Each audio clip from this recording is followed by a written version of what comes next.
सीधे सीधे और खुलेआम चीन को है, उसी के दरवाजे पर जाकर।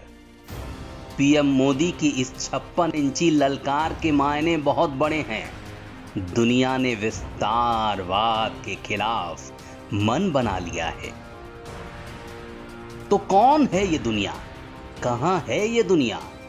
किसने चीन के खिलाफ मन बना लिया है?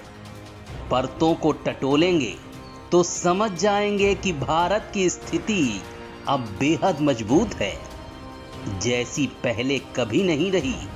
और ये कमाल उसी शेर का है जो 70 की उम्र में भी इस दुर्गम चोटी पर जाकर देश का हौसला बुलंद कर रहा है।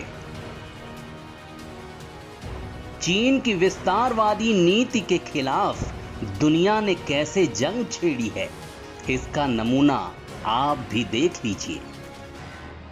कोरोना के बाद से चीन का असली घिनौना चेहरा दुनिया के सामने आ चुका है।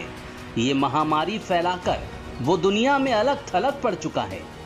रही बात भारत के खिलाफ उसकी बदनीयती की, तो अमेरिका ने भारत का खुला समर्थन किया है। फ्रांस ने भारत को सैन्य समर्थन देने और राफेल फाइटर जेट की जल्द डिलीवरी का वायदा किया है। चीन के दोस्त रूस ने भी उसे झटका दिया है। भारत के खिलाफ उसकी शिकायतों को दरकिनार कर S-400 एयर डिफेंस सिस्टम की समय से पहले डिलीवरी को तैयार हो गया है। रूस से 12 सुखोई US-30 MKI और 21 MiG-29 की डील फाइनल करना रूस को अपने पाले या फिर युद्ध में तटस्थ रखना भी भारत की ही जीत है। कराची हमले के लिए UN सिक्योरिटी काउंसिल में चीन द्वारा भारत को दोषी ठहराया जाना, इस प्रस्ताव को जर्मनी और अमेरिका द्वारा ब्लॉक करवाया जाना, United nation human rights commission में हांगकांग पर थोपे गए नए चीनी सुरक्षा कानून का उल्लेख कर पहली बार भारत द्वारा भी वन चाइना पॉलिसी को त्यागना, भारत द्वारा टिकटॉक व दूसरे चीनी ऐप्स पर बैन और इस कदम का अमेरिका द्वारा समर्थन।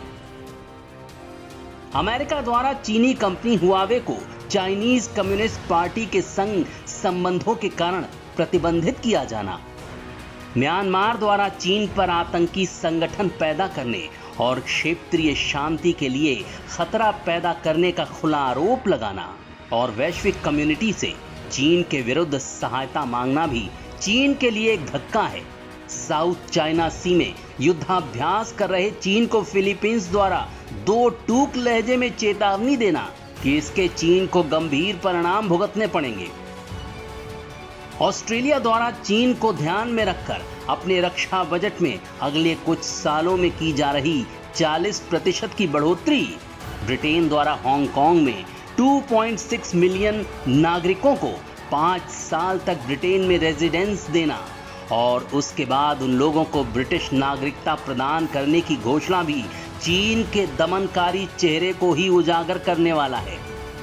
अमेरिका, रूस, Australia, Japan, Philippines, Myanmar, Vietnam, France, Britain, Germany, Israel आदि देश प्रत्यक्ष या फिर अप्रत्यक्ष रूप से भारत के साथ ही हैं। भारत को गीदड़ भभकी देने वाला चीन अब खुद अपने ही जाल में फंस चुका है। दुनिया उसके खिलाफ मोर्चा खोल चुकी है। हांगकांग और तिब्बत में चीन से आजादी की आवाजें लंबे वक्त से उठ रही हैं। पीएम मोदी ने अपनी कूटनीति से चीन को चारों तरफ से घेर लिया है और दरवाजे पर जाकर उसे खुद ललकार भी आए हैं।